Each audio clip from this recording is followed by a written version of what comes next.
7, 6.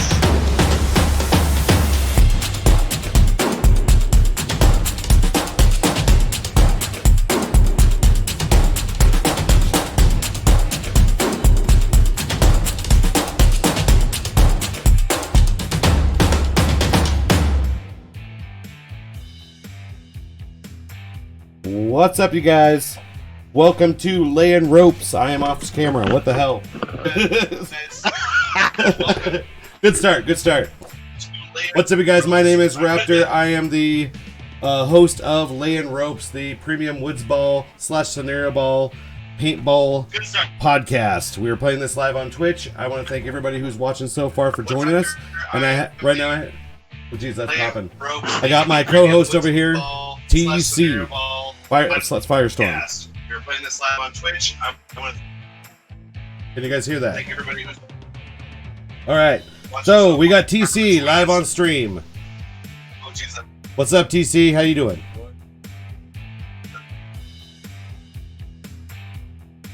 You guys hear that? Yes. Okay, good. All right. So, now we're going to go ahead and meet our guests. Our first guest right now is going to be one of our newest members of the Irregulators. His name is Venom. We want to welcome you, Venom. How you doing? I'm doing great. How are you? Pretty good. Welcome to the show, newbie. And our second guest is our prime sponsor, the owner of Nitehawk Paintball, Grumpy Uncle sometimes, and the proud owner of an MG100 as of Sunday. We have Nitehawk. How's it going, guys? All right, guys. So, I'm going to let you guys know what the show's about, what we're going to be doing. You guys, we're going to be talking about the Irregulators, which is the team that we're all part of. We're going to talk about who, what, where, when, why, how our team got started, why we do it, and why we love paintball, and specifically woods ball and scenario. We lost TC already. Coming back okay. See what? All right. Remember, guys, first episode. Second thing we're going to talk about is we're going to talk about some gear. We're going to talk about some gear for new players. We're going to talk about what type of guns we would recommend for new players. If you guys want to get, are you guys getting feedback? Yes. Turn it on your mic. Yeah, it's your. You're yelling. I'm announcing. Calm down, TC. Just because you're smooth doesn't mean I'm smooth. All right. We're going to talk about some gear. We're going to talk about some events. And we're going to go off topic 900 times throughout this show. I pretty much guarantee it. So, let's talk about the Irregulators, guys. Let's start with that. We are all members of... Oh, thank you for clarifying. Yeah, it's... So, we're going to talk about the Irregulators, guys. I'm hearing myself, like, constantly. Yeah. I like that look. What the fuck You want me to do it at this point? All right. So, we're going to talk about the Irregulators, guys. So, first of all, we have a few members, old members, new members. Old members. Yep, talking with us. I can hear you guys right here. This is great. I don't hear myself. That's why it sounds odd. I'm hearing myself feeding back into my head. You guys can imagine what that sounds like. So, let's talk about it. So, I'm going to bring in a guest on this call. He's the team captain. Hold up. All right. So, I'm going to bring in one of our buddies, Crazy 8, to talk about the team, and we're going to ask him some questions. PC, I want you to run this interview. Not at all. Son of a monkey. All right. So we're going to bring Crazy 8 in, and we're going to talk to him about the team. Oh, wait. If he was in VoiceCom.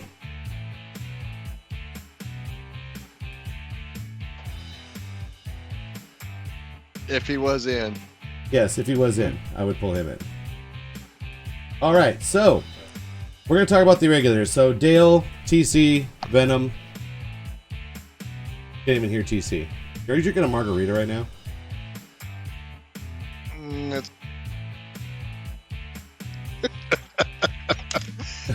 It's margarita time. See? Yep, Want some? All right, so we're gonna be talking about the Irregulators. First things first. The Irregulators. Oh, Crazy is back, is he? Is he? He is. I do not see Crazy. All right, Oh yeah, so- yes. All right, guys. So we're gonna pop Crazy into this chat as well. He's on voice comms with us from the lovely town of Portland, Oregon. Here he comes. Da da da. So Crazy, what's up? And he says nothing. Not much, man. All right. Crazy, we are talking about the Irregulators, and we said the best way to start that off is to talk to the captain and... I'm running on delay, guys. What'd you expect? Yeah, so we decided to talk to you about the team, because you have this entire family behind you, and I want to hear how it got started. So tell us that story if you could. You have this entire family behind you. Tell us that story. Oh, well, pretty simple. I was playing paintball in scenario type games with a team in Southern California. And when I moved back home, there was no scenario ball up here. So on traveling trips back and forth to California, I decided with a good friend of mine from high school to develop a team and travel for paintball and enjoy the family life and the amazing things that we can do together. Yeah. So on a 13-hour road trip, we devised the team creed and the logos and how we wanted to develop a family-like atmosphere instead of a structured, military atmosphere that some teams hold. Perfect. And we basically built the team in a car trip to and from paintball And then you came up here and met all of us. Almost. in March 2005. Yeah. And so, Dale, you came in like 2 weeks after the... there was like the original... You're a founding member. We're just counting it. That's just how it goes. I think TC can agree with that. Crazy. Nitehawk's a founding member, right? Yeah. Can't hear you at all, TC. I have a problem with I'm getting multiple feedbacks from multiple different conversations. It's because you have the sound on the stream. Then you're fine. Yeah, that's the That's same why. problem I was having. Oh yeah, mute the stream. Just have it muted and see what's going on. You'll hear it through us. But so Dale, you're pretty much a founding member. So what was your experience in meeting Crazy 8? What's your experience in meeting Crazy 8? Describe Crazy 8 to everybody that's in the audience right now. Well, the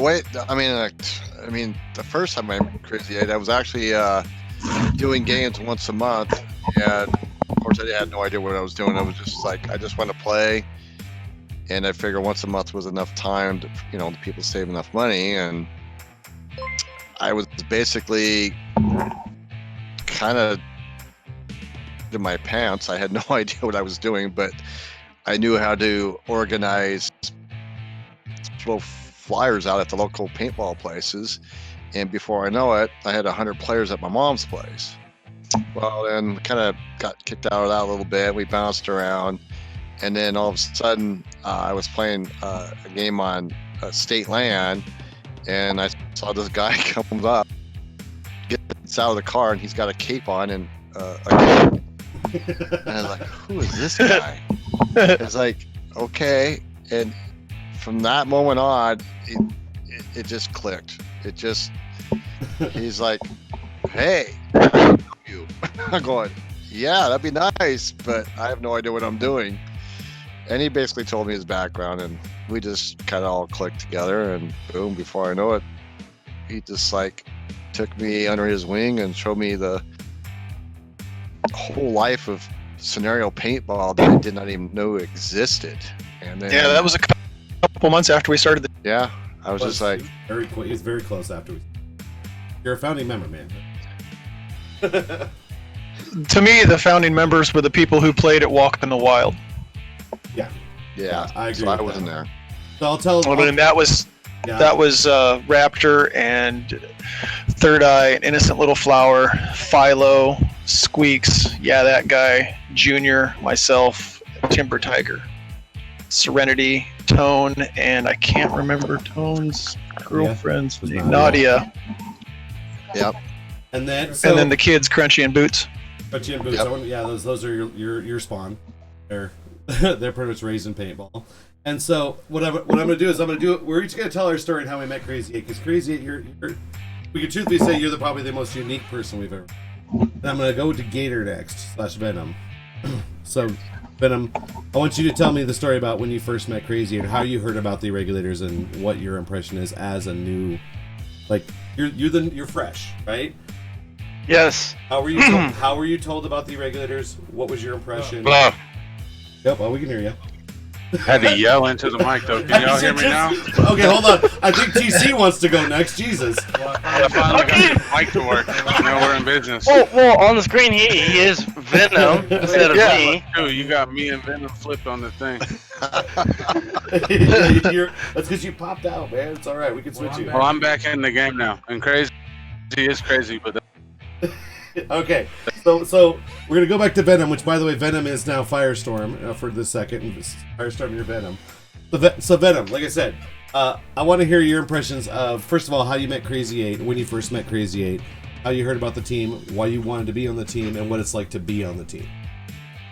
Okay, so the first time I met Crazy 8 was at Forest Fire D last year. How to describe Crazy? Well, for one, he's super fast as hell. You talk to him, and then next thing you know, you turn in, he's gone in the bush, and then so you start walking. Next thing you know, you see hoppity hoppity hoppity hoppity bush bush bush bush, and it was just awesome. Rude. Who the hell? Oh, somebody's watching and wanted to mess with him on stream. You just got trolled. It was Tommy. I'll get him back tonight. But but like I was saying, Crazy was pretty awesome. From just playing with them, like I was actually surprised I kept up with them because he was super fast and going through all these bushes and all that. And then you said something about why I wanted to be on the team, correct? Yep. Yeah, why'd you want to be on the Irregulators? Well, it was first introduced to me by the day after the game, where I was pulled aside with Brandon, Violet, Tommy, and me, and Crazy 8 himself asked us whether or not if we wanted to be interns, and I said, yeah, that would be cool to be on the team. And so I guess the reason why I want to be on this team is because I saw that it meant community, family, and just basically people who band together to form a family and just have a great. True. And this is really starting to burn. Okay, so before we go into TC's story Not on this, shaving cream, TC's is it? next. I want to mention what's been going on in chat, because right now, Gaggle, I know who you are. He says, Dale, Dale, you're killing me every time I see that drink come up into your face. You got the correct glass good. and everything. I'm in Texas, so that nobody knows. I am in Texas with my sister, and she's Margarita Day. And just so you guys know, Omega is Skull Mask and Horns from Forest Fire game. Our favorite player. Yeah, the guy. Right? And he says crazy is sneaky, which is awesome. And we actually don't. Yeah, crazy is right. Irregulators have no real core style. We accept that. So TC will probably go into that a little bit, but TC, I want you to tell the story about how you met the Irregulators, Crazy 8, and what we're all about. Hear me now, though? Yep. Hey, and your name's under your face too. Yeah. Now we're winning. I'm saying. When's the first time? I met Crazy in 2006, somewhere around there. Me and my buddy J-Rock used to just go play paintball out in the woods. Like, we would just find a spot And the Spec Ops Game Finder had posted one of his games on there, and we showed up around in a cape and a mohawk, and I was like, I gotta talk to that guy. So I went over and said hi, and he was where I was from. He didn't care about what I was shooting, anything like that. He was just like, Mike, a little closer. and then he was like, if you've never been out here, you can run around. So we ran. Me and J-Rock played with Raptor and all the guys that were there at the time. There was like, there was a bunch of Irregulators there. We spent the day playing, and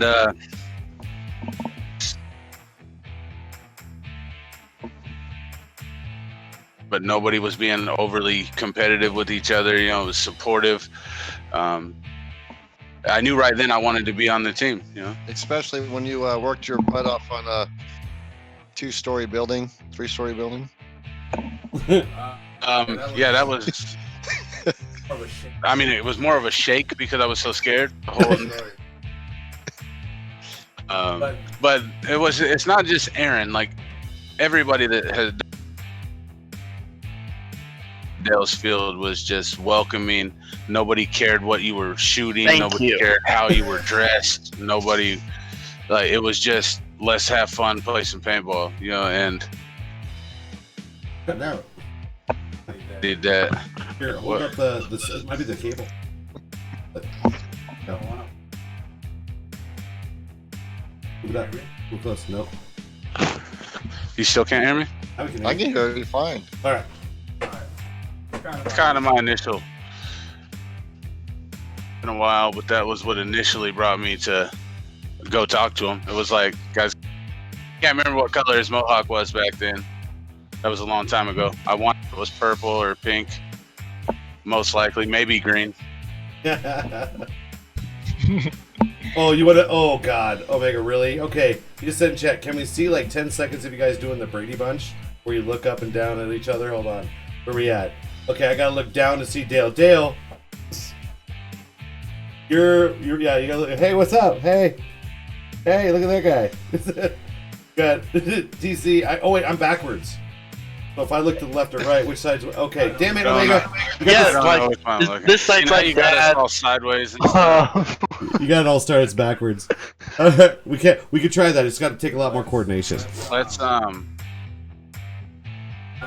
know about Crazy. Who's next, Dale? Crazy Dale. Oh, Dale already I went. met him. Already went. So I think I met Crazy first of all you guys. Yes. Yeah. So my impression of Crazy was I was yeah, right. So the Irregulators, they were not even a concept. Well, they were a concept already, but we met Crazy 8, Serenity, Crunchy, and Dante. That's the Kirk family. Dale's being what the hell is that? Well, you told me to point. Yeah. God Yeah, damn Raptor. it. So yeah. So basically, when I first met Crazy 8, the whole Crazy crew, I had a team of my own, which was originally meant for Speedball, and I decided I didn't really enjoy Speedball. I was a competitive person, but I didn't enjoy Speedball. So I went out to we went on the Spider forums, and I met Crazy 8 through that, and Timber Tiger, and the core Irregulators. And we went to this place called Walk on the Wild Zoo, which Crazy kind of talked about a little bit. Basically some property that was privately owned that we could go play paintball in the middle of Spokane. And Crazy approached me and says, I got the idea for this team. I want to go play this thing called SPPL. And we played with them a couple of times, and I gotten shot by and have shot Crazy a couple times at this point. And I said, you're a cool dude. I can get behind what you're doing. And I decided to dissolve my team and put them into the Irregulators, and they became some of the founding members. He's talking about, yeah, that guy, and they were all friends of mine. We hung out. And then he showed me my first scenario game, which I'm going to kind of segue into scenarios here. At a game called Girls in the Midst, where I went out and played, and I've never experienced scenario paintball before. So for those of you who aren't familiar, scenario paintball is a woods ball game. Like, you'd go out with your friends in the woods and shoot each other, but the difference is you have a storyline, you have a plot, and you have a crap ton of acres to work with. So imagine this experience of going, hey, come to this game, and he shows up earlier. He's there like 5 or 6 hours before me because I show up late as usual. And Dale can vouch for that. And and they say, hey, Crazy 8's at this base. And right. And they go, where's that base? I go, I'll go find him, right? And myself up again. Okay, no. Don't look at me. No eye contact. We already promised this. This is like that. The only promise is that your little spoon. Hey. Oh. Somebody lost in the background. We can hear Mama Bear. Yeah, that's Mama Bear in the background. I heard her cracking up. So I went to the scenario. They say go find Crazy 8. He's the general, and he's that way. And I didn't know that way was about 20 acres and about 15 firefights later. So by the time I get to Crazy, I'm defrazzled because I'm scared out of my mind because there's like assault teams passing by me and just random points. And first time I saw Crazy at this scenario, he was wearing a Cub Scouts uniform, top, Tiger Stripe cape. He had the kilt, the mohawk, which is already a sight to be seen, right? He also had this big sombrero because we were playing a South American game, and he was the head of the Guerrillas Marta, general of the Colombian militia, right? The rebels. So that was my first like real scenario experience, and he also gave me horsemanship.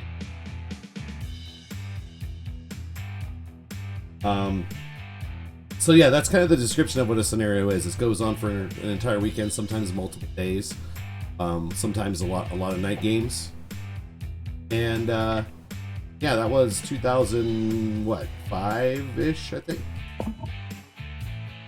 Yeah. I believe it was 2005. Yeah, that was 2005. Yeah, because that was before I started to really start. I believe it was June 2005, if I remember right. Yep. And what year did we game?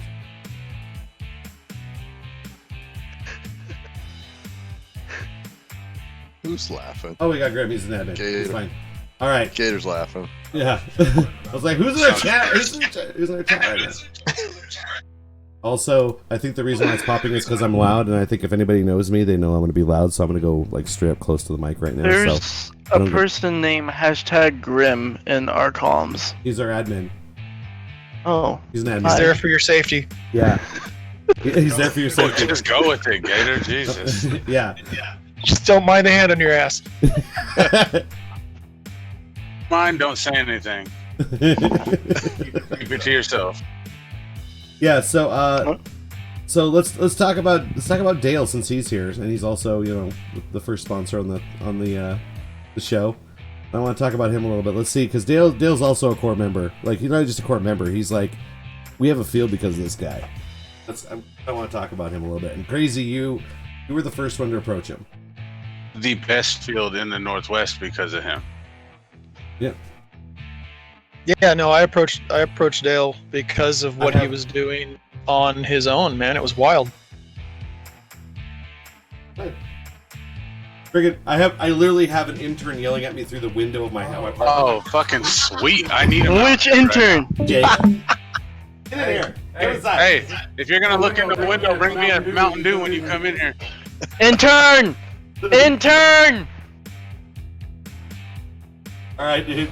Hey, so, And you bring us something to drink too. Bring us something to drink. Intern, go get a Diet Coke. Explain that shit. What about About being a member. Is that you get interns to wait on you hand and foot? Intern! You're cutting out. Another Pepsi, please. Come here. Raptor, I got my intern right here. Okay. Hi. Yep, we got an intern. Pretty sure, didn't we demote Gator at the beginning Okay, of the thank thing? you. My eye's still burning, but it's good. Can't Thanks, see. Tommy. He's Hey. not crouched down. Pepsi, please. Yeah. Thank you. See? That was Hunter. Okay. Oh, Hunter. Let's let Gator describe this. Gator, you're the newest one, so you have the best impression of the intern program. What is the intern program? Basically, the intern program is just a set trial that the team members do to newbies who want to be on the team. It's basically to see if they can take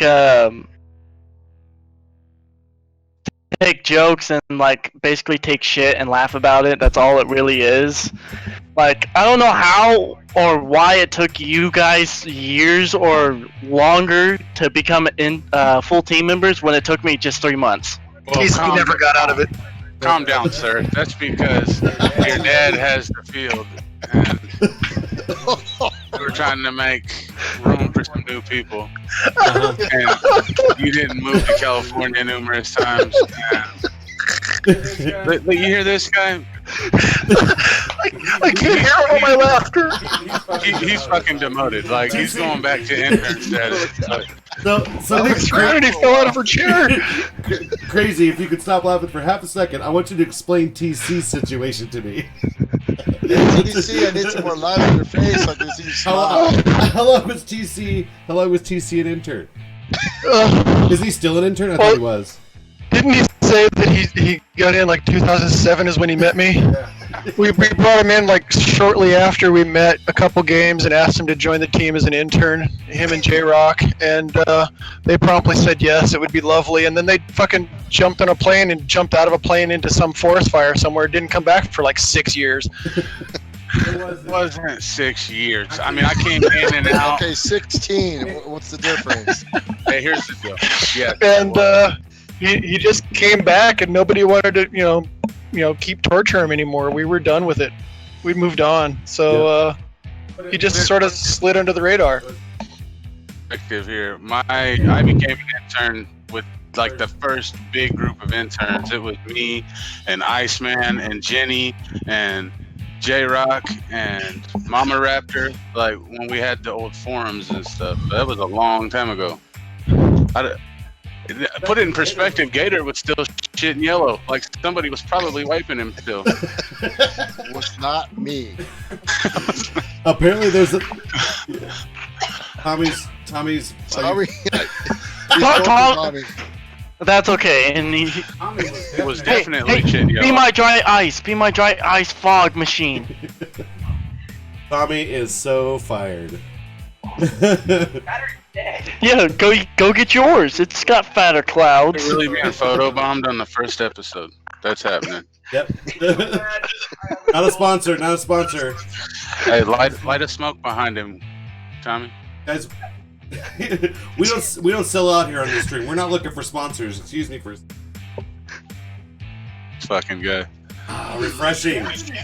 Hey, look, we got an intern. Come hop in here real quick. Hop in here. Hey, we just had an intern walk in the room. Is that a Maybe Jakey? somebody could put a light in front of Firestorm. That'd be great. Is that a Jakey? Hey guys, what's happening? Yeah, I can't see his face. I want to see him. Because I'm beautifully chocolate, guys.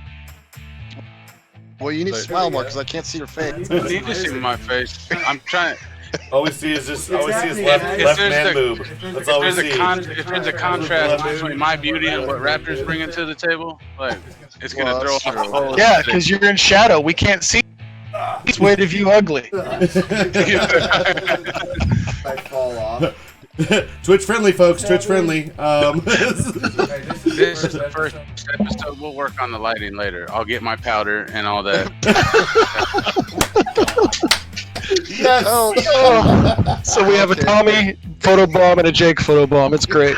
Yes. This is yeah. So we technical difficulties aside, I think all the Irregulators alone. This tells you a bit about the personality of the team right here. This is why more than the gameplay. This is why we play paintball. Hey, You get to- Tommy, you're kind of acting like you're doing something down below, and that's not good.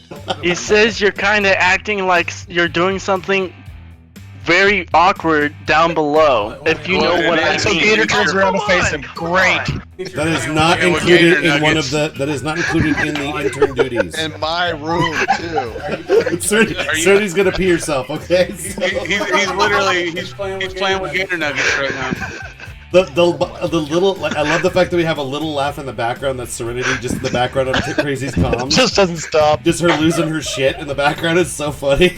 This might be a little too close for what you're doing over there. Oh yeah, thank you, Omega. I appreciate it. We'll get back on task. All right, guys. So let's talk a little bit about, for the new players that are out here, people that are have never played paintball before. What kind of new gear?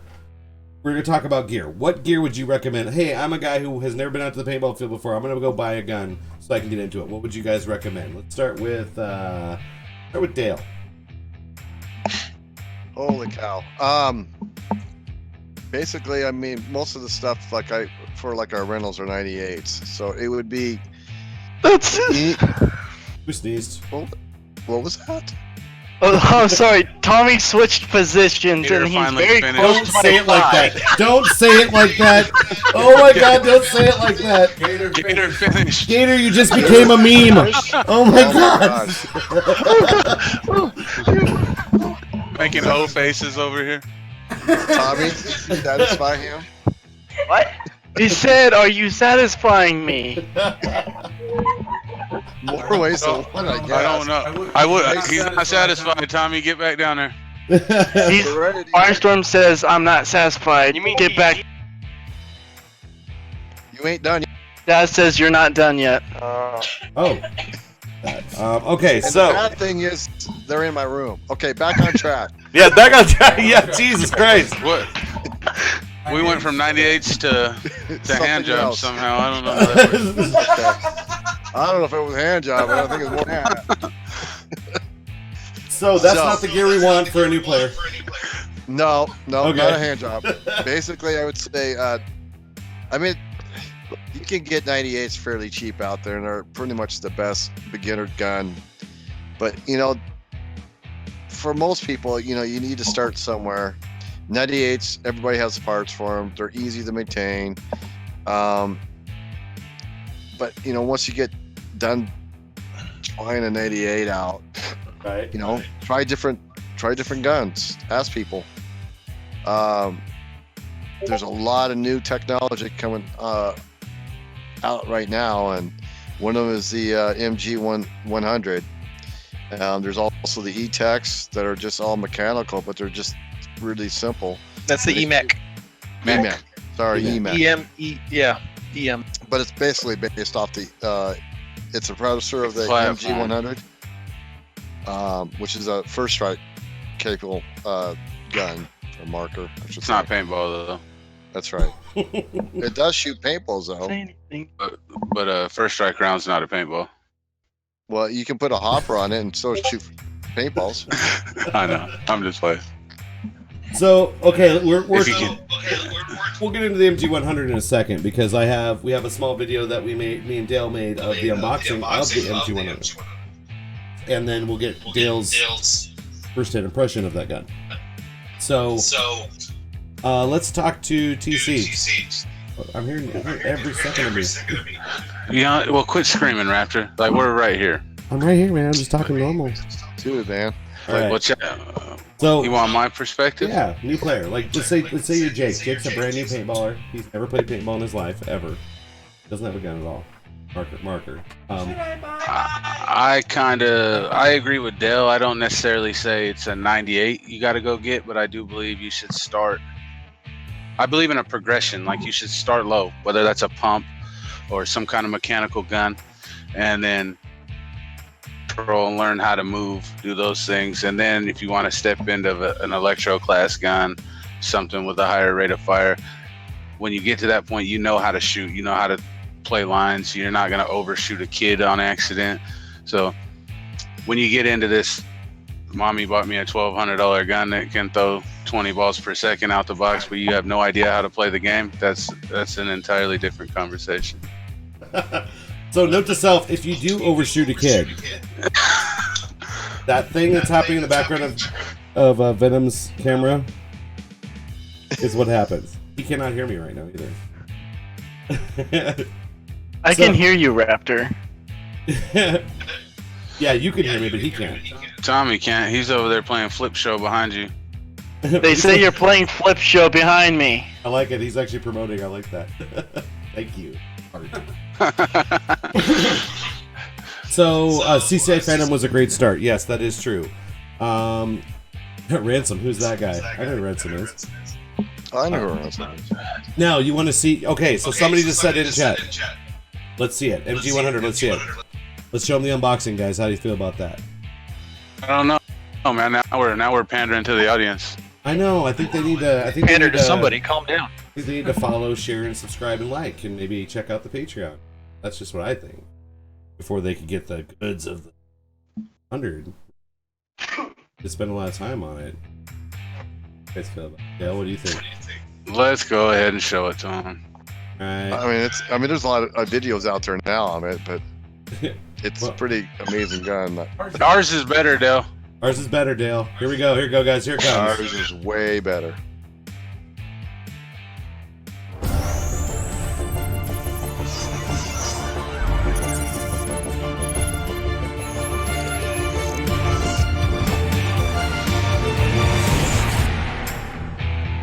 Hi, my name is Dale. I am with Nitehawk Paintball, owner of Nitehawk Paintball. And we have here a brand new MG100. This came in the mail from Shrek from the swamp. Thanks, Shrek. Thanks, Shrek. Got bags.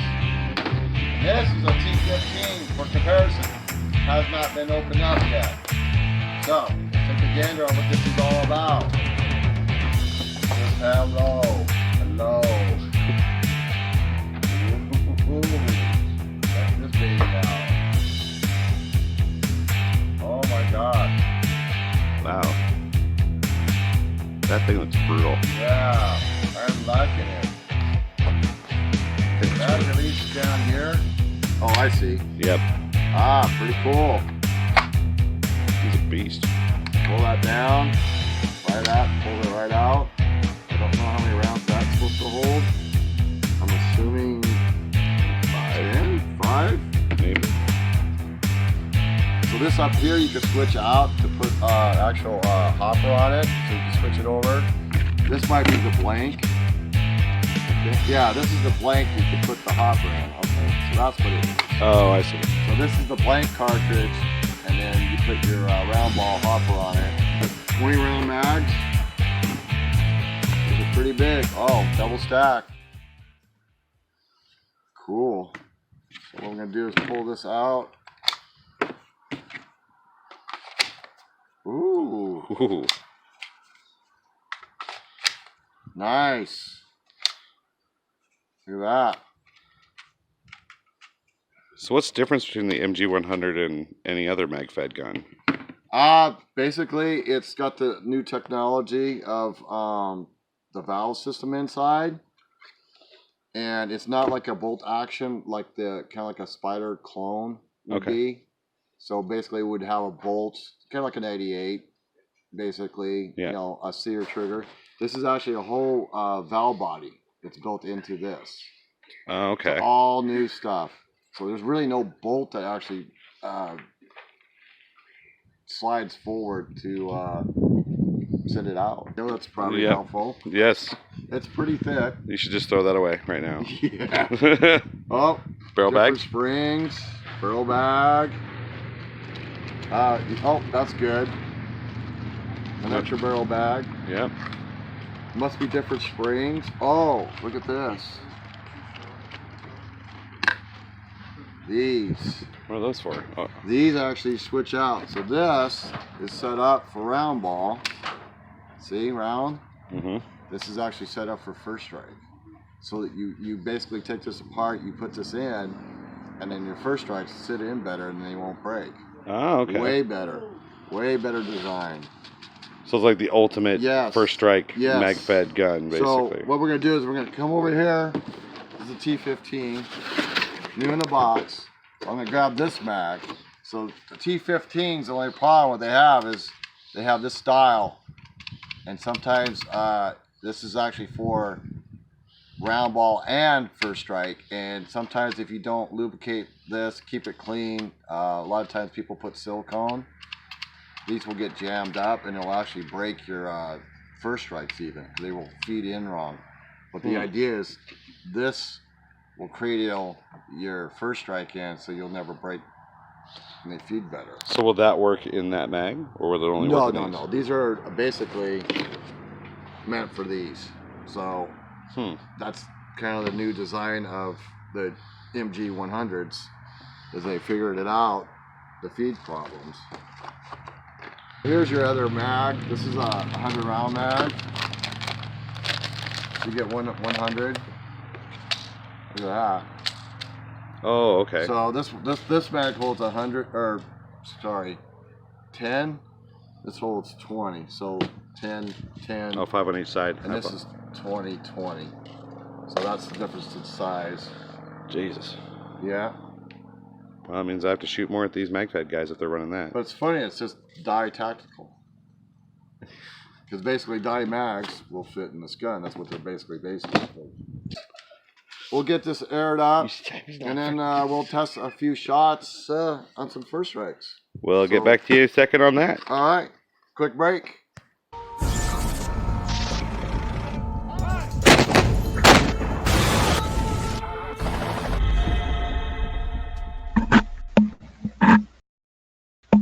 All right, guys.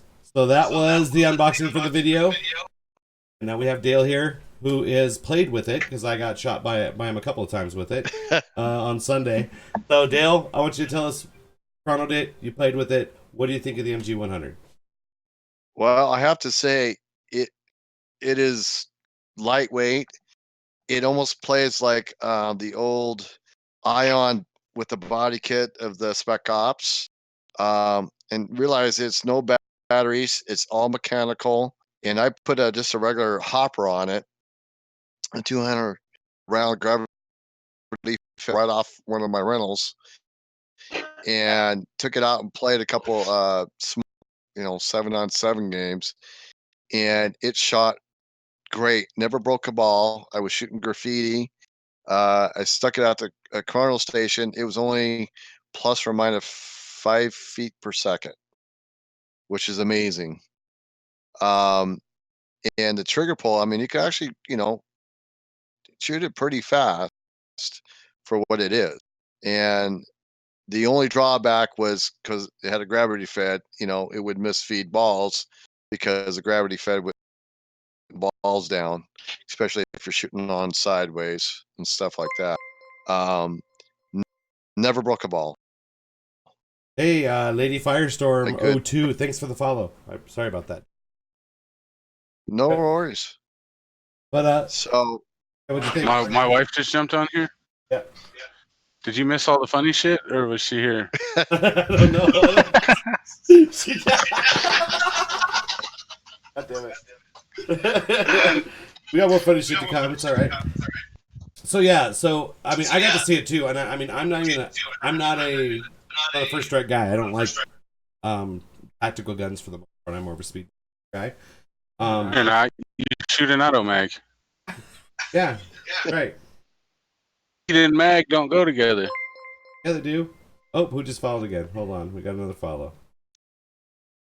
Undead Badman now following. I know who that is. That's Jim. Okay. That's John from Wall. Yeah, John from Walla Walla. The mags do go fast. They go through air very quickly. Yes. What does? Mags. Auto mags. He's making fun of my gun is what he's doing. But we're talking about the MG100 now, TC. So stop making fun of my gun. Save that for like 30 seconds. Ready? Can you hold yourself back? So the only thing I haven't done was shoot. We're talking about air efficiency, though, Dale. How was that MG100? Of course, Crazy can laugh about this. I actually had a remote line on it, my old style, SPPL tournament style with a remote line and the extended stock. And about halfway through the second game, the slide check broke. So I lost about 1,000 PSI in my little 45 tank.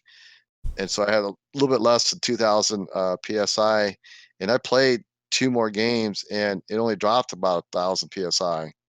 So it's actually really efficient on air. I just like how light it is. It looks like if RoboCop had a rifle. That's the best way I would describe it. You know, the big ass pistol that RoboCop had. Like if he had a rifle, that's what that would look like. Exactly. It's a beast. I like the design. I also like how slender the grip is and how just light the gun is, which you don't picture when you look at it, right? Because you're picturing like Firestorm's gun over here is gigantic, you know, A5s that have like half of a fucking steel mill on the side of them. It was so 2007. Yeah.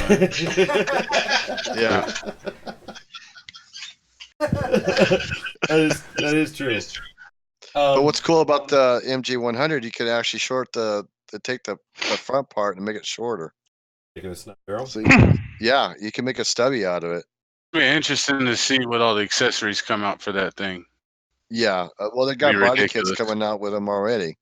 It's gonna be the what's the Honda car that like had all the box truck? It was like an talking about. It was like anyway. You mean a hatchback? Yeah, they're gonna put out a shit ton of third party accessories. You're gonna be able to put My Little Pony and Hello Kitty on the side of it. It'll be great. What's a Milsim gun? That's your gun. running That's around your in- gun, not mine. Why don't you ever see that in Milsim guns? I want Hello Kitty Milsim Oh, guns. It took Planet Eclipse a long time to jump into the MagFed game, and it seems like they put out a quality first one. We'll see. Only time will tell, I guess, how good it is. Well, they use the dye mags. So the mags are not, I mean, super Like cheap. from the Die Dam. Yeah, exactly. But what's cool about it when you change it over to first strikes, you got to change the follower in the mag, and then also the spring pressure, so it's a little bit harder spring pressure, so it'll feed the first strikes better. I wonder if the Die box rotor is going to work on it. I believe so, but I can't confirm that. Are you really MagFed though? If you got a box rotor, It depends who you talk to.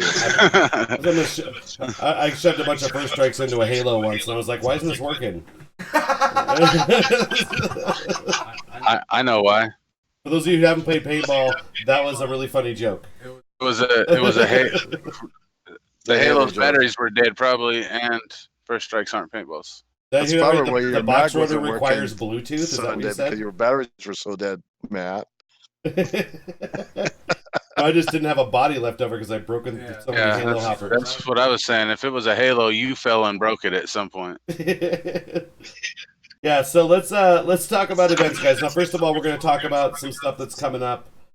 Change the battery. No, I will not change the battery. I'll just destroy the body and replace the body, and the battery will just. But we're going to talk about events. So that's the first thing, guys. We're going to talk about first of all, I want to talk to you guys about what was your favorite event you've ever been to? Kind of a hard choice. So if you pick one, Gator, I think you have one. No, you've been to a bunch of events actually in the last year. I have. Not many travel yet, except for just the one. But yeah, it's. So let's start with Gator. Gator, what was your favorite event you went to? Oh gosh. There's a lot. Maybe not. Come back to me. Go to Forest Fire. Oh, you mean Firestorm? Firestorm. I'm so sorry. Forest Fire. That's how you feel, man. You're definitely going back to intern status. Oh wow! Why'd you put that in Discord chat? Why don't you? He just doesn't understand the internet. I don't think. Her nails should talk.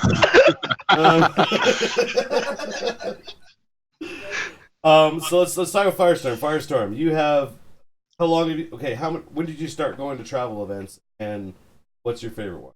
I think he's only been to one.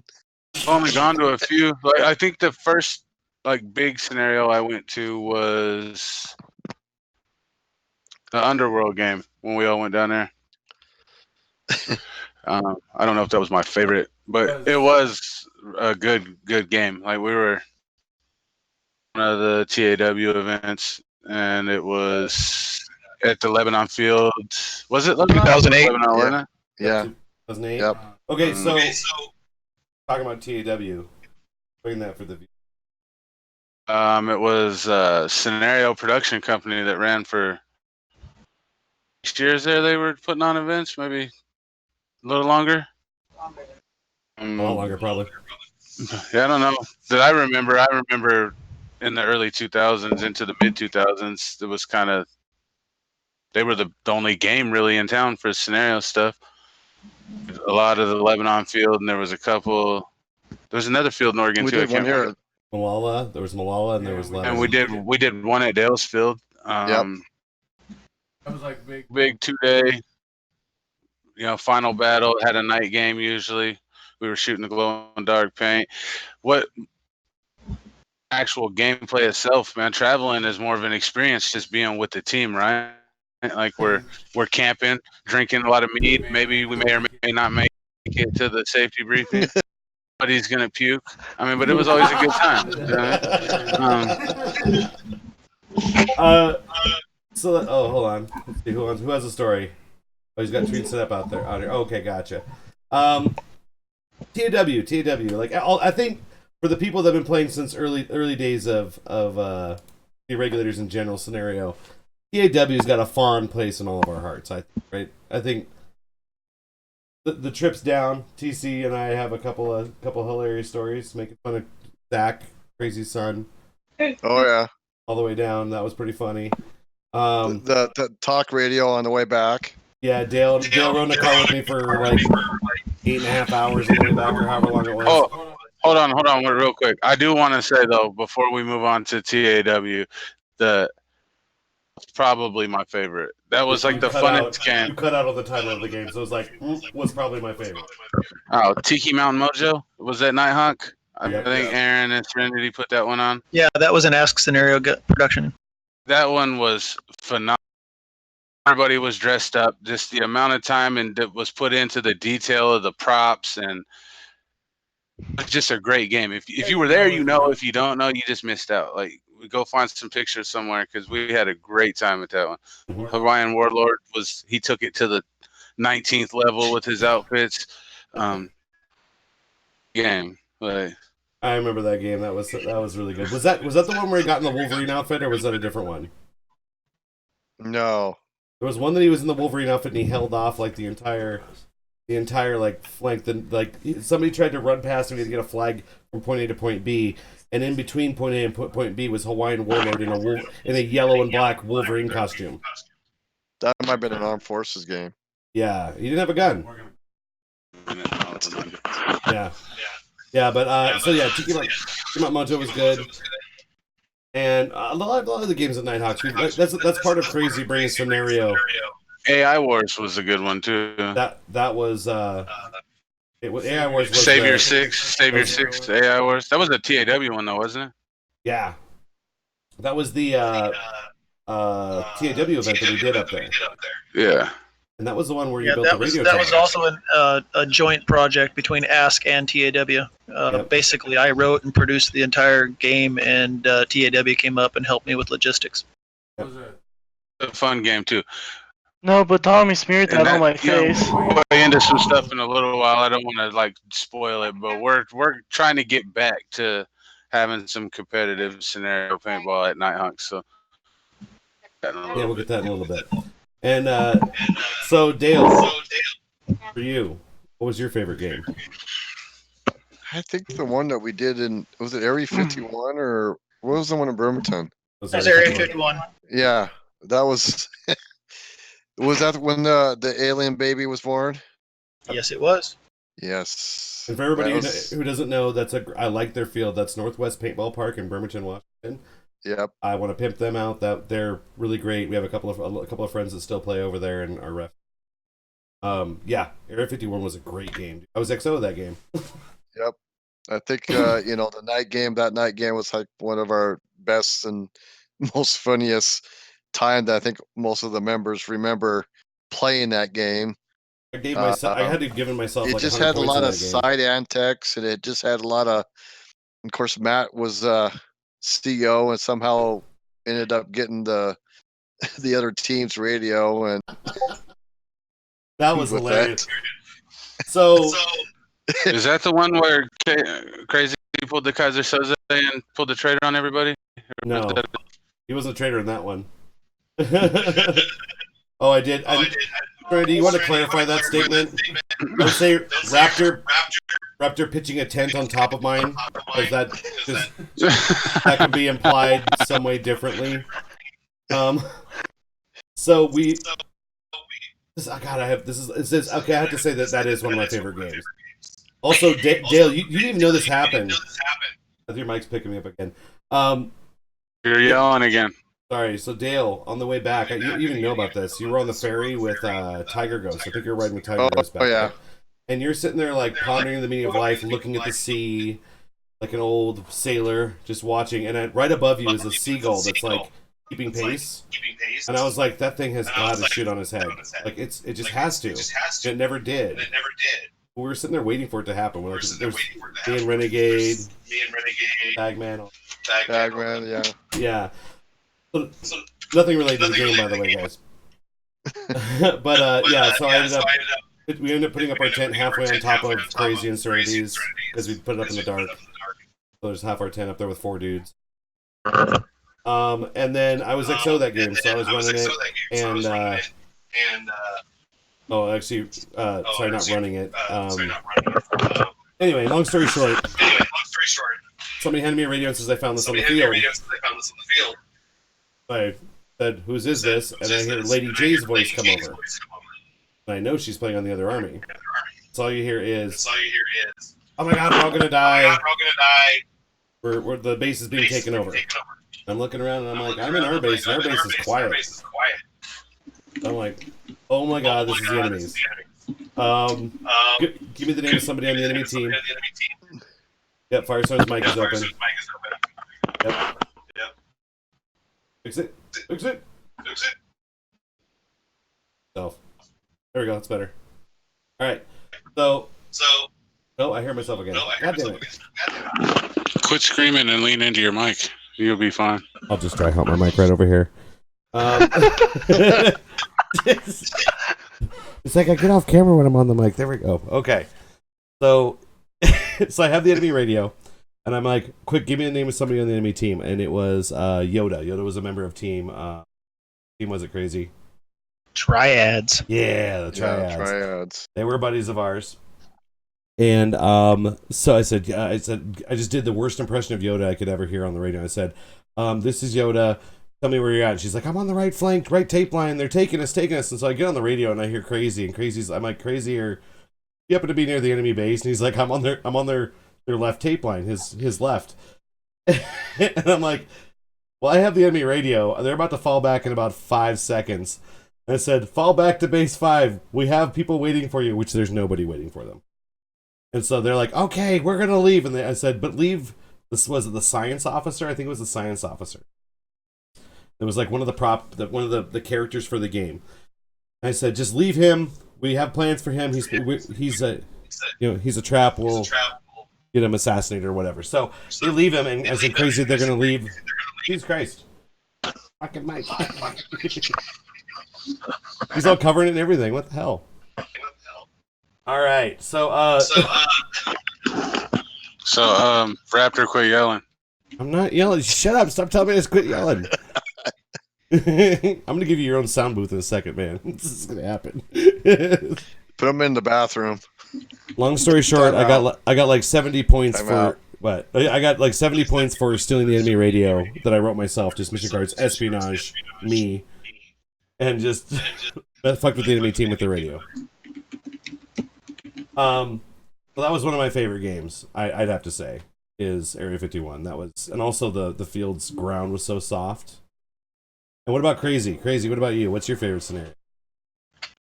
Favorite scenario game for me was when we traveled to Florida and played the grand finale with Wayne Dollick in 2000.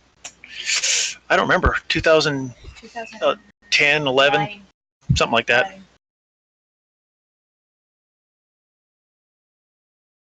Oh yeah, 2010, 2011.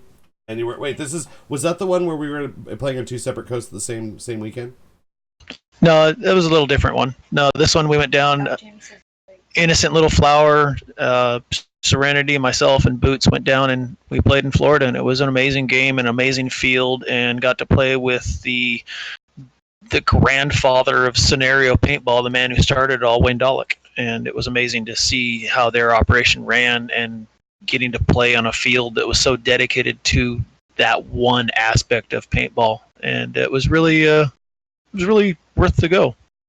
Yeah, I bet that would be. I mean, and wasn't that when Serenity and Instant Flower and Dante got to play with Team Destiny?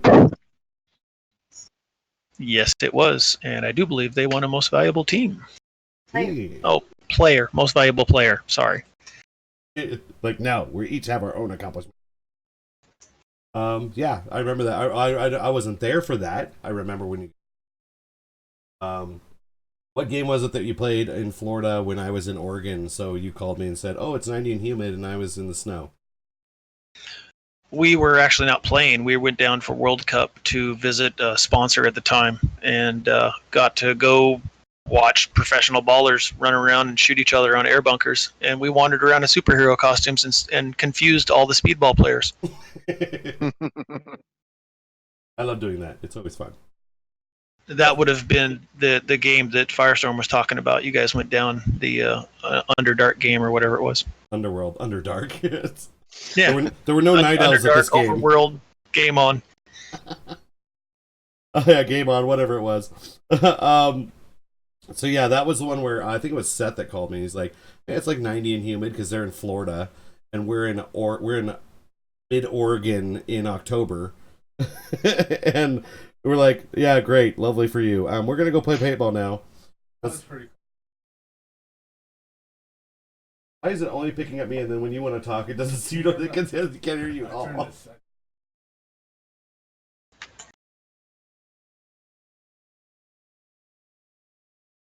Yeah, TC is gonna talk inside. Is it picking me up again? Yeah, it is. Yeah. I had to Maybe turn just down the mic sensitivity because Raptor likes to yell, but it didn't want to hear me. So. What?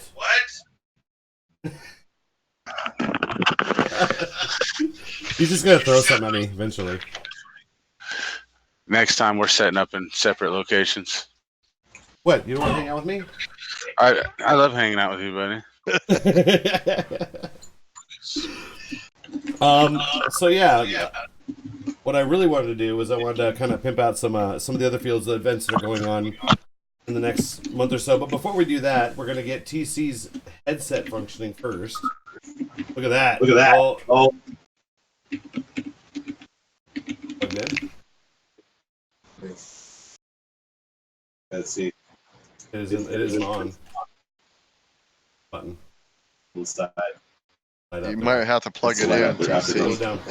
Pull it down. Gotta plug it in. Yep. Yep. All right. So while we're working on that, what I'm gonna do? I'm gonna mute TC. See for a second. All right. So Venom, we never got back to you. He's all excited. What was your favorite game? You went to. Well, my favorite game was this recent trip that we took to Forest Fire D-Day, and the reason why it was on my because I got to assassinate the German general with both rubber knives in less than 5 minutes. Yes, I remember that. Actually, two things Two happened things happened at the same time. What happened? Wait, What? you're confused. You assassinated the general. Something else happened. Yeah, Exact time. and then, well, after I assassinated the general, didn't the decoy for us die as well? So Dale, explain the decoy. Okay, so during D-Day, there's a mission where each team has to send a guy to assassinate the other team's general. So basically, he's undercover. Basically, they walk you up, they change your armband, and you have to find the general and basically shoot him or take him out with a rubber knife or something. So Gator, we had did this last year. Unfortunately, some things happened. I won't go into detail. But Yeah. we could talk offline on that one. But anyways, Gator was able to get up there. He knew exactly because he did this last year. Well, I knew this was coming, so what I did is I took another guy, John from Wenatchee, to pretend to be me, and basically be barking orders and stuff. And I actually gave him my jersey, my hat, my mask, just so he looked like me. And sure enough, some young kid walked up, and Raptor can kind of explain it. Basically, he just kept saying, "Hey, I'm new. I don't know what to do, and can you tell me?" He goes, "Oh, I'm the general, and blah blah blah, and barking orders, and you just hang with me and protect me." And he goes up to him and taps on him. He goes, "Oh, by the way, you're dead." He goes, "Oh no, oh no, tell the rest that you got Dale. You got Dale. You got the guy." Well, I had already told Ezra that this was going to happen, and that basically they don't get no points. Also, you got to see Dale. You got to see Dale in a defortification T-shirt. I just want to say that. I was running around with because I needed something to wear. It's like I don't know what to wear, so I grabbed someone else's mask. I grabbed his shirt. It wasn't mine. That was Care Bears. Oh, was it Care Bears? I don't know. He's not. He's bigger than I am. So yeah, it looked well, hilarious I'm on like, you. yeah, I look like I really lost a lot of weight, and I was looking good. Yeah. Raptor. Yeah. Don't forget the intel work I did that night. Yeah, so every Friday night of the Forest Fire game, which has now become a tradition, we send Gator/Venom over towards the enemy team to get recon. And so I send Venom. He disappears for about an hour and a half. And so tell us what you did. First year. Well, first. So go with the first year. All right, first year. First year, I got lost in the field like 7 times. Ended up in the neighbor's backyard. Then I found the path again and heard voices, so I went towards the voices and I saw the enemy campsite, and so I started making weird noises like shh, and bird noises and just weird stuff, try to freak them out. And they were like, "Who's there? Who's there?" And so they're paying attention to that one spot I was at, right? Well, they're focused on here. I went behind them and basically scared the crap out of them because I tapped one of them on the shoulder and they went Wah! At me, and I'm like, "Dude, chill. I'm on the Allies." And then got intel by talking with them. Then came back and told you guys all that happened. But this year was year 2. Year 2 was better. Year 2 was better. Year 2 was very much better because I didn't get lost this time, and so the first. So I came back with very interesting intel. I'm not gonna say what it was, but it's pretty personal and but it's like 2 a.m. in the morning, and Raptor sees me running off the field with the enemy cake. The enemy team had German chocolate cake, and what does Raptor see? Me sprinting with the cake in my hands. That's my Apex game in the background. And so, yeah, next year I gotta go big. I think I'm gonna take someone hostage. I like how he's getting more ambitious with his now it's up to kidnapping. So it's just escalating further. We're teaching him good family values, Dale. Oh yeah, that's nice. He stole their German. No, he didn't steal the German chocolate cake. They gave it to us, but it was funny because they were the Germans, and so that you came back. And as a fat kid, I consider coming back with cake a mission accomplished. Go with that. And me and Lenny were like, "Why? How did he get a cake?" How did he get a cake? So once we get TC functional, we'll talk about some games here in a second because we do have 2 events that we are talking about for next year. Send him to a correct academy. Yeah. Which academy? Boot camp. Yeah, boot Correctional. camp.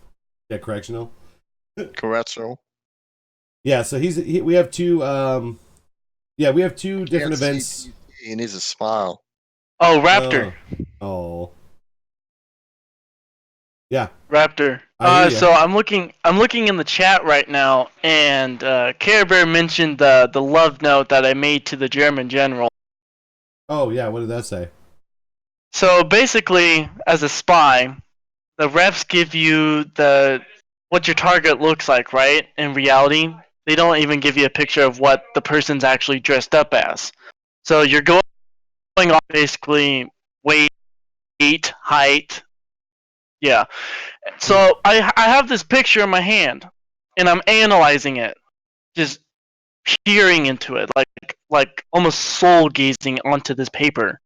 And finally, I get out a marker, and I write, "I'm coming for you," and I wrote, "Yeah, I'm coming for you. I hope you have a great day. Love your little Venom. Hashtag Irregulator." And so when I did kill the German general, I gave him that little note. I'm trying to think. Dale, we've seen a lot of spies in our day. What do you think? Oh yeah. Let's see. Spies. Spies are a player that can change sides. Exactly. Put on enemy arm tape. Here's the rule, though. Remember the rule. Get caught and somebody says, "Are you the spy?" You, by your honor, you have to say, "I am the spy." Exactly. But it's amazing how many people fall for it. I think Preacher was one of the best because Spike dared him and he says, "I bet you can't get 3 knife kills on me." And so literally Preacher changed clothes probably about 3 times, all of his gear, his mask, everything, and walked up and sharpied him across the throat with a black one, a blue one. He had 3 marks, and he bet him a case of paint that he couldn't get 3 knife kills to the throat with a Sharpie. Yep. And I watched him. I was there. I was supposed to defend Spike. So Spike was my general. And I watched Preacher walk up to him, slash him with a Sharpie, and then walk away. And I was like, "Hey, what's up?" Oh, that was Preacher. And then he just disappeared. Like, he did it right in front of me. It was during a night. It was during a night game, but he was good. But I think Third Eye had the best one because Aftermath. Okay, Crazy, you know this one. Third Eye's spy at Aftermath 2020. Motai's face. Great. He didn't expect some guy in a pair of blue jeans and a blue sweatshirt that he'd played with all weekend. He thought he was a new player and wanted to give him a good time to be the spy from a semi-pro team. Yeah, so when he announced it at the end of the game, you say who the spy was. And he says, Third Eye stands up and goes, "I was the spy." And Motai looked like you had just kicked his puppy. But betrayed me. Why? Like, you were my friend. Like, he was very upset about it. I mean, Crazy was the spy and like literally burned some of our mission cards at one point. I didn't burn them. Strike burned.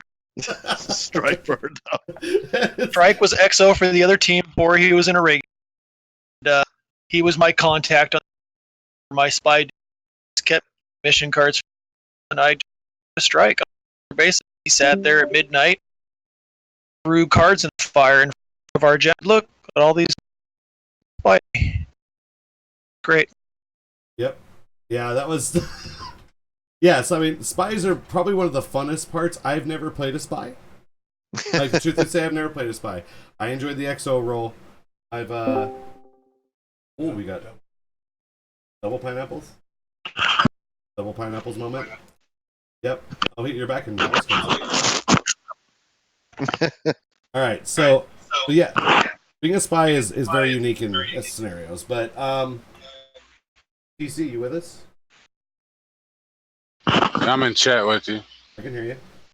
Yeah, I'm back on chat. It was a double pineapple. Pineapples.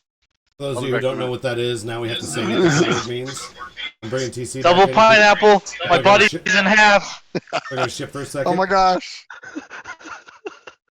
Yeah, no kidding. Firestorm is closing. All right, You're looking good. Calling Firestorm.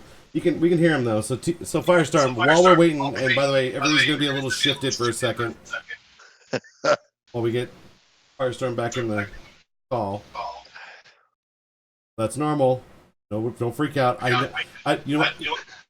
Something having done this for a while, you find out that the moment that something like this happens, everybody in chat goes, "Hey, Everybody's screen is off, even though I say that it's off. But like, it's gonna shift.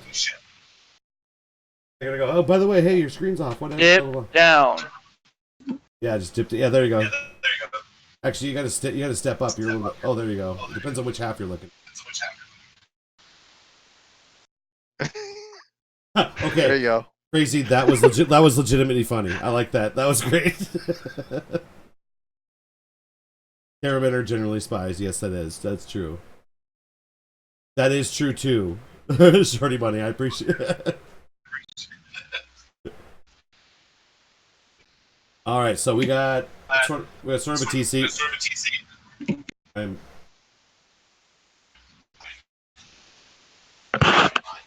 So those you're wondering, like, if you're hearing that echo, imagine how that's like for me to talk with that echo.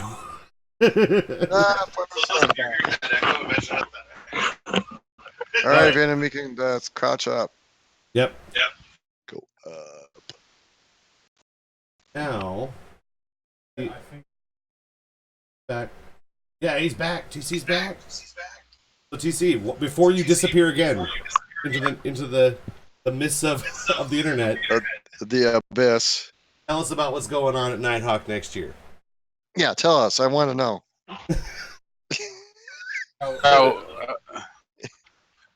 Next year at Nitehawk, we're gonna try to relaunch the scenario. We haven't really settled a name yet, or Diamond Cup format. Hear me? Now, You're looking at me funny. I am. See, that's the thing. That's my signal. You're cutting out half sentences. Examples situation. You know, a good microphone on eBay is like $7, right? I'm down, gentlemen. We're working on it. Somebody, okay, Crazy, you'll respect this. He remembered his jersey, but he forgot his goddamn gaming headset. He has You're one. kidding. No joke. He's like, I had to go get my jersey. I said, did you bring your headset? He's like, no. And I'm like, I slapped him in the face. Like, he went, and fell over. He's like, oh, God, why'd you do that? Oh, I'm sorry. Nobody. See, no, I can't even hear you right now, so you can't even argue with me. So you can't. Look at that chubby face. We can hear you. No, It's baseball. spotty. All that.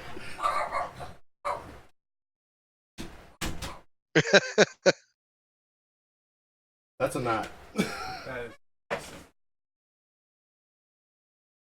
Anyway, so while we're Stop talking. Can you guys hear me now? Yes. Okay. So we're gonna relaunch a scenario experience. The Diamond Cup SPPL format. We don't want to misappropriate somebody else's name. We haven't came up with but we do know we're gonna do a 4-part scenario event. So we're gonna do. It's gonna be in April or June and August, and then we're gonna have a final. It's gonna be points based. You're gonna qualify for the final off one of the other 3 games, in all 3, but it's your highest point total for seeding in the final. All the details will be worked out soon. Hopefully by the next episode of this, we'll launch with the name, the scoring format, the rules we're going to use. So we'll put a link up on Facebook. We want to see about how many teams are going to compete. They're going to do a 5-man format to originally go with. If it has any experience with the SPPL, it's going to be very similar. Modifications, obviously, for how we play now. There's over here dicking around. Hey, TC, he looks really good now. I know. It was a complete upgrade. Yes. Right, rub you. Intern, are you there? It's really hot. Yeah, man. Oh yeah. So, hey, Aaron, you want to kind of down on like what that kind of was for people that don't know? Be very similar. Like I said, it's going to be based off that original form. It was points based, Yeah. not win loss. Yeah, the SPPL and Diamond Cup and things like that were basically what people would know as the UWL today. Points based on real estate control, on your team controlling a flag. You get points for that during the game. It's kind of quasi scenario, but more akin to competitive tournament style play with a scenario tilt in a woods ball environment. The Diamond Cup was held with 3 flags, unlimited respawn, 5 players, limited to 14 pods of paint between the players. We didn't care what you shot, how you shot. We just wanted you to go have fun for 30 minutes, and it was a knockdown, drag-out brawl. It was some of the toughest paintball I'd ever seen people play, and everybody seemed to like it. And it was just based on how long you could control a flag, and once you started losing bodies, the other team would take over the flags, and it was a non-stop rotation of control of the field for 30 minutes. And during the game, there would be props on the field you could find and turn in for points, and there were costumes, and there was extra paint given away and grenades given away and things you could do like airstrikes and recon and flag switches. And it was all just generally set up to make the players enjoy the game more than just camp on a bunker and shoot until you run out of paint. Right, and that's what we want to do is kind of competitive aspect, but not necessarily hide behind air pillows. You know what I mean? We want to get out there and play some paintball. We kicked around the limited ammo, or doing 3-man instead of 5. There's a lot of things we're still working out from the details, but we want to bring it back to where people have something to compete for. Maybe we can get some new teams forming, just some kind of reinvest in the paintball in the community. And I know the Diamond Cup is Aaron's thing, so we don't want to misappropriate that in any means. It's going to be something along those lines. It's going to be a little fresher. We're talking about running 2 fields at the same time simultaneously, so that the airsoft guys, if they want to try the format, they can. They do play a lot of airsoft on our field. We'll kind of let Dale speak to what he was thinking, but it's a little short time frame. But we're gonna launch it and see how it goes, and I hope everybody comes out to Nitehawk and supports it, and us as players in this community. And I think if we come out, we can help. Just the turnout in general to help support what he does for us all the time. So true. Yeah, kind of bouncing off that. The other thing we were talking about doing was doing qualifiers in the final, and I think that was a really good idea. Well, we're going to be doing basically 4 events total. We're going to do about every 2 months. I think we came up with, right? March, June. We're doing April, June. And then the finale would be in October. The final would be in October. So basically the idea is the points would reset every event.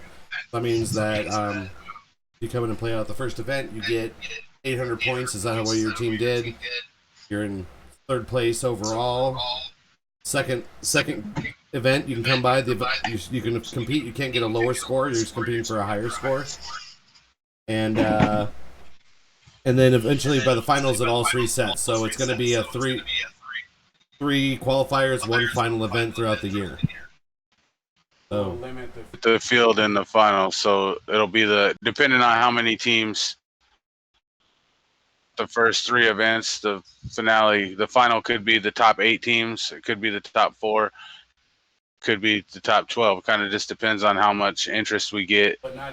But not everybody will be able to play the 4th event. You got to earn your way into that. Right. And then we had another event, which I guess I'll cover. Do you want me to cover that one? Scenario. Yeah. You want to talk about it, Dale, or you want Raptor to pitch it? Just Raptor can pitch it. Well, you bounce in there when you feel like it. But go ahead, Raptor. Yeah. Just let me give you guys a quasi backstory. Whenever we travel to a game, we get to bouncing ideas off each other in the car on the way back. And we felt like D-Day had stagnated a little bit to kind of revamp that game. It's one of Dale's best games of the year, but we wanted to make it better. So I'm gonna let Raptor go into the details on you, but this is what you can look forward to next year coming off D-Day. And do me a favor so I can actually pitch this right. Mute your damn mic. I got you, buddy. All right, thanks. That way I don't hear myself. Boop. All right. Perfect. Oh, it's so much better. Oh my God. All right. Okay, guys. So here's the idea. D-Day, still great. But what if you fought? We're only fighting one battle in World War II.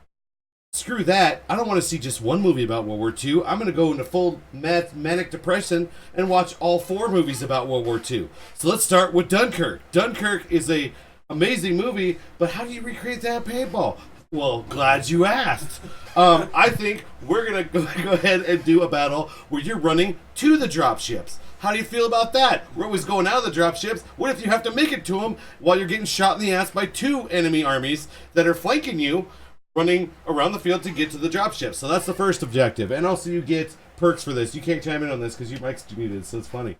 So what is the perks, you ask? Well, I'm so glad you asked, guys. It's amazing. Basically, if you get X amount of players that make it to the dropship, then when we do the D-Day encounter, which is when you go out of the boats. But anyway, basically you get airdrops. Did I just see a all caps yeah Dunkirk in the chat? I believe that we're on the right track, guys. I'm just saying. So the idea is that you're trying to run to the boats and make it off of French soil just to get the hell out of there. But the second part of this is going to be a 4-stage scenario, guys. So you just strap the hell in because I'm going full tilt. All right. When we go for the You can earn perks. Hey. Hold on. He's going full tilt, but just so you guys can follow, in between each 4 parts, it's a perk that helps him in the next part or the other battle. So I'm gonna let Raptor go back to his Price is Right here. Price is Right game show pitch, but let's go. Well, thanks for chiming in, TC. I appreciate your input. So, D-Day invasion. We all know how that goes. You guys have to get out of the boats. It's a bunch of Germans up on a hill. Kind of sucks because I'm always on the American side because Dale somehow makes me play on the Americans and it hurts. Last time I was a ref and I opened the dropship too early, so 5 guys ran out into the middle of a bunch of Germans and got shot. Yeah. But let's say, for instance, the Americans managed to get X amount of players into the dropships at the end of the Dunkirk section. Awesome. They get airborne, which is they're going to drop a squad or 2, depending on how many they get in, behind enemy lines. So now the Germans have to worry about being flanked. And then, after that section, you're fighting to the road to Berlin. So we do the D-Day invasion. After that section's over and you fight out, and if the Americans say win that, then the Germans will get a tank.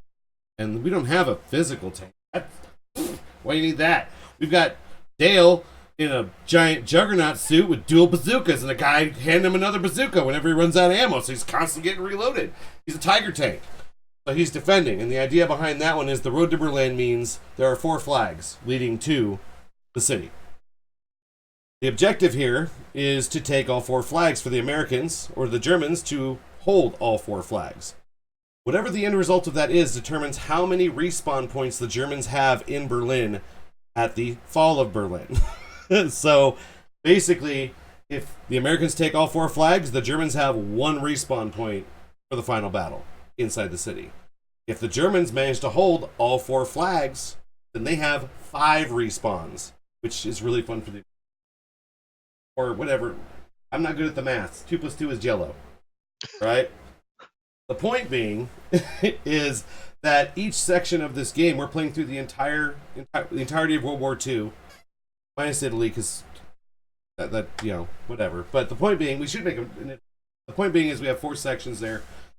And it's the full World War II scenario. So you can just do 1 battle, you do 4. Did I pitch that good? Was it good? Was that adequate? That was good. Guys? Was it good? Wasn't bad. All right. 2 plus 2. And I want to add. Yep. What I'd like to add is my goal for next year is to have the church completed. And that would be kind of part of one of the D-Day missions, the second part. Yes. Is to clear the church out. Exactly. And control it. Yeah, that will be. We'll pick a part to put that in as well. He's gonna unmute himself. We floated around the idea of having, like, in the church and the final mission being trying to go assassinate him. There's some things going on there. It's going to be fun. Yeah, so You have a counter. Counter, right? And he's going to commit suicide to get in and kill him before he does suicide. Well, we got some things in the works there, but I think it's going to be an awesome event. I hope everybody gets out again. We have good numbers. Logistically, it's going to be a little harder to put on, but I think it's going to be well worth it. Yeah.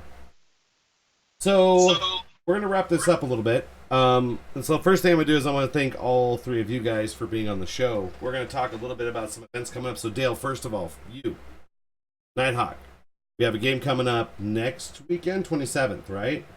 Yes. Night game. Tell us about that. Basically, we're gonna, since it gets so hot in July and August, that we decided to try something new and play like an evening game until the darkness, I guess. And then if there's enough players that are willing to play the next morning for a couple hours, we'll do that too. The idea is just to hopefully be a lot cooler, and you actually get to play a night game. So we're gonna go out there and hang some lights. I got some rope LED lights we're gonna hang up in the city and actually play in the dark with a little backlighting. So come on out and join us. All right, guys. So that's Nighthawk's next game. What about August? What's the August game? August game is basically our big Mortar Wars, and basically it's our attack and defend game. And there'll be basically 3 teams. Each team gets a chance to hold the city to up to 2 hours. And basically whoever's defending the city gets to use mortars to help defend the city.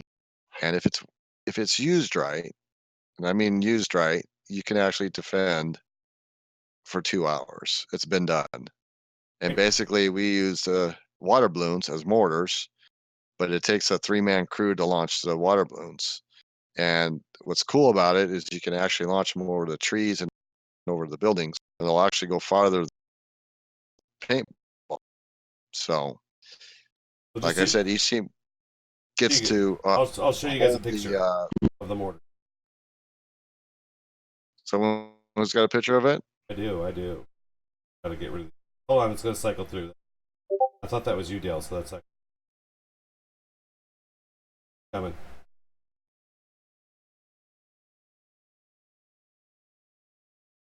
There it is.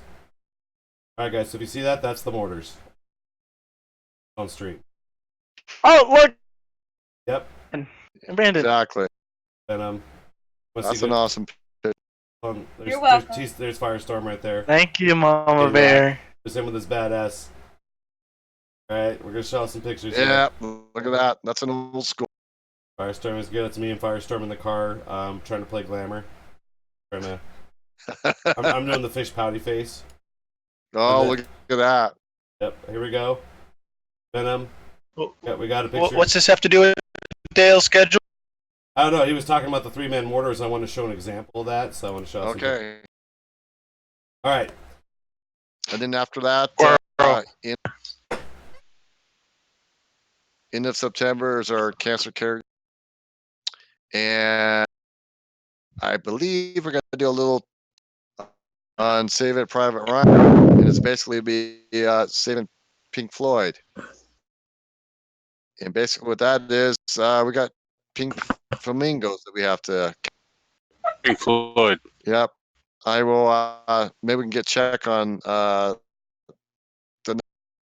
and maybe we can explain that a little bit to us. Yeah, probably do that. Yeah, now, are people gonna dress up as the pink flamingos? No.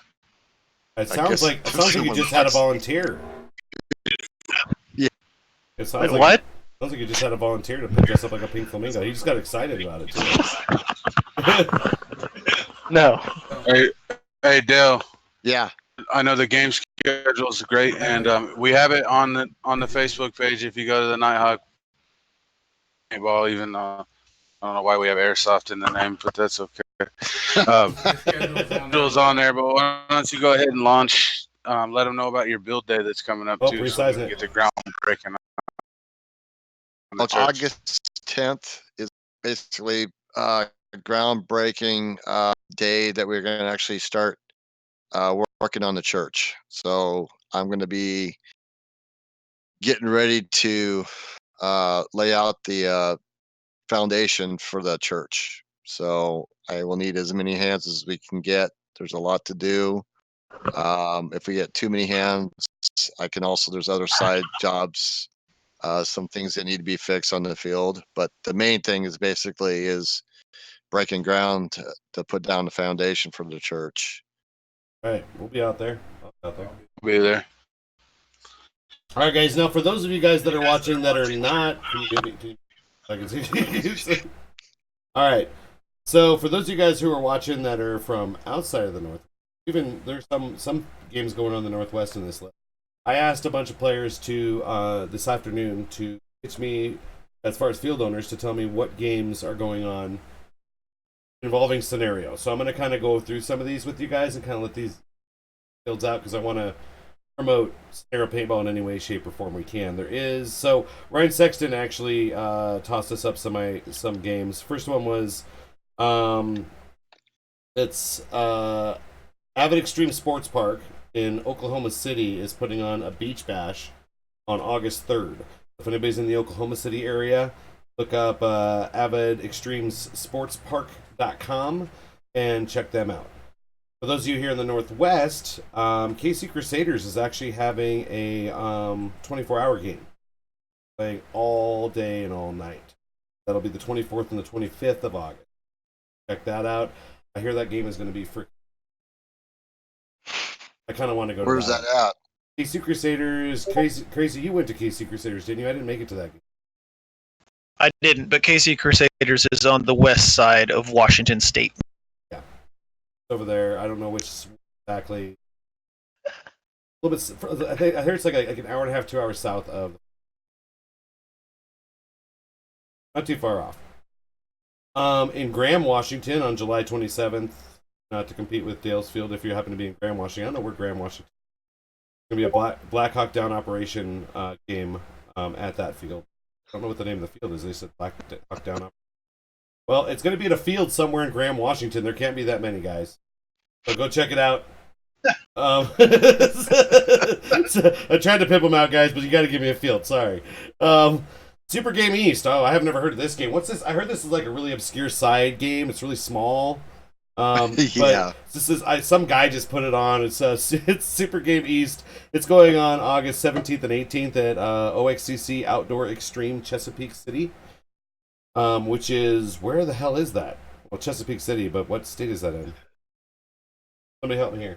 I don't know my East Coast states.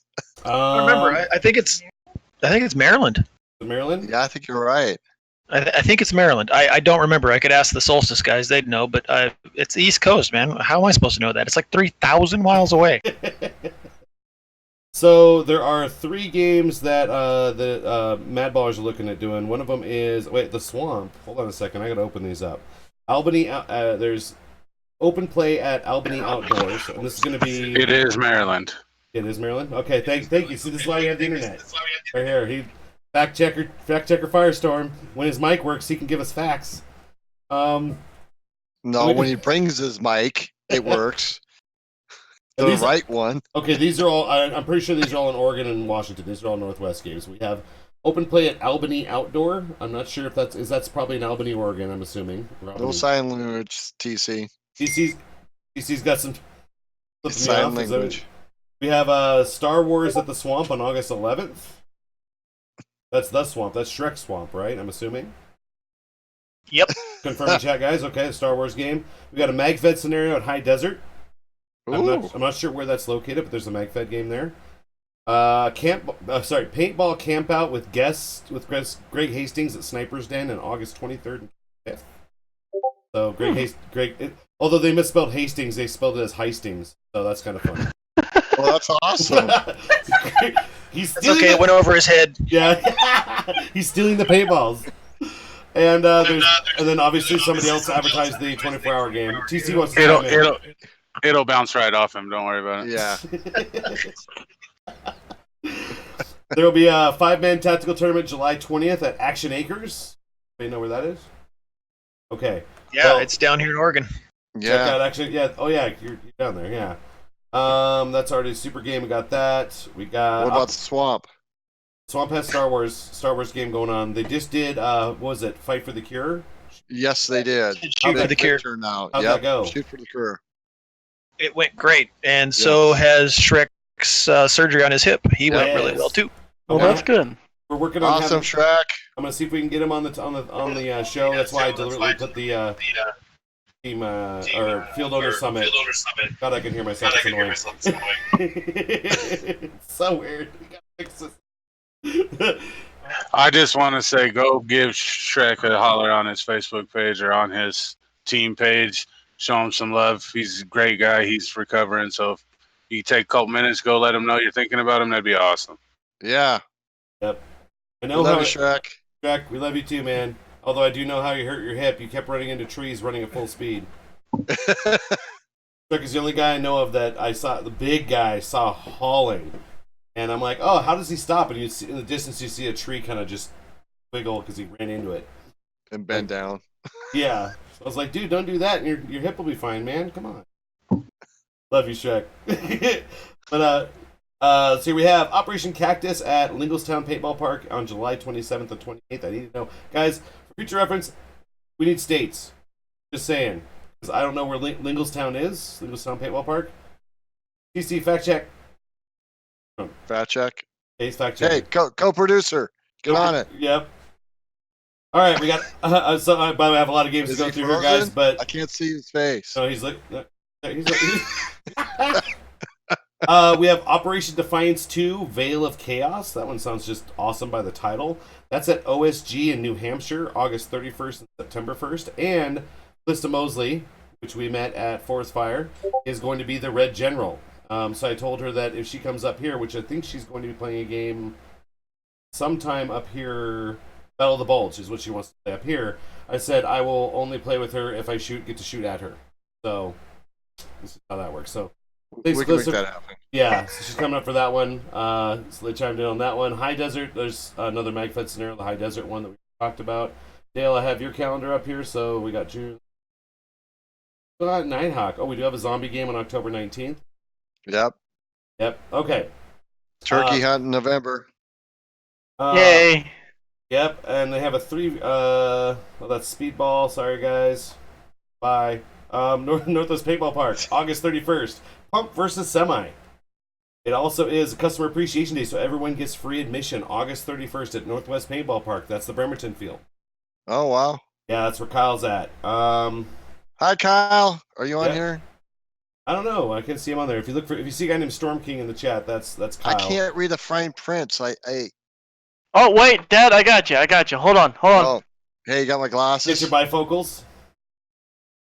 So for those of you who are interested, there is a center. Oh, that's a December game. I told you guys at the end of August. You guys give me a December game. Read the instructions, people. Read them.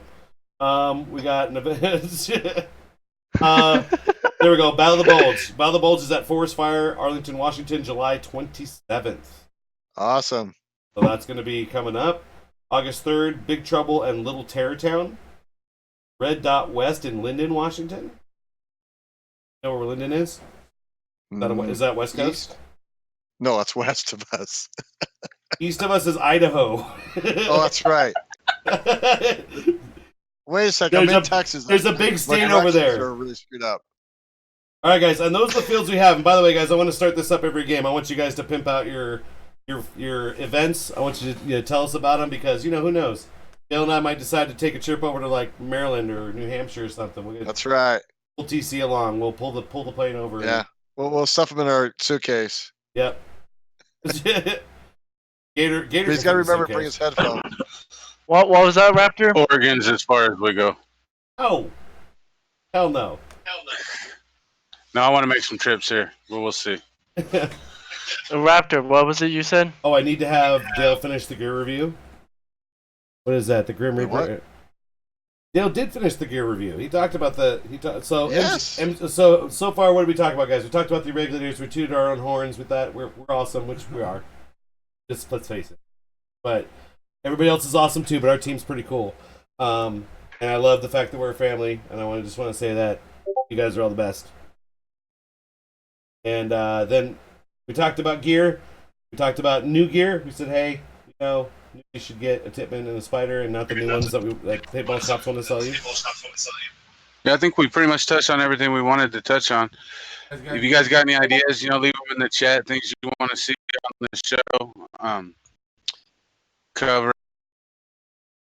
I would like to do a review on the first strike part of the MG100. I'd like to start a GoFundMe account right now for a new microphone for TC. I'll start a GoFundMe.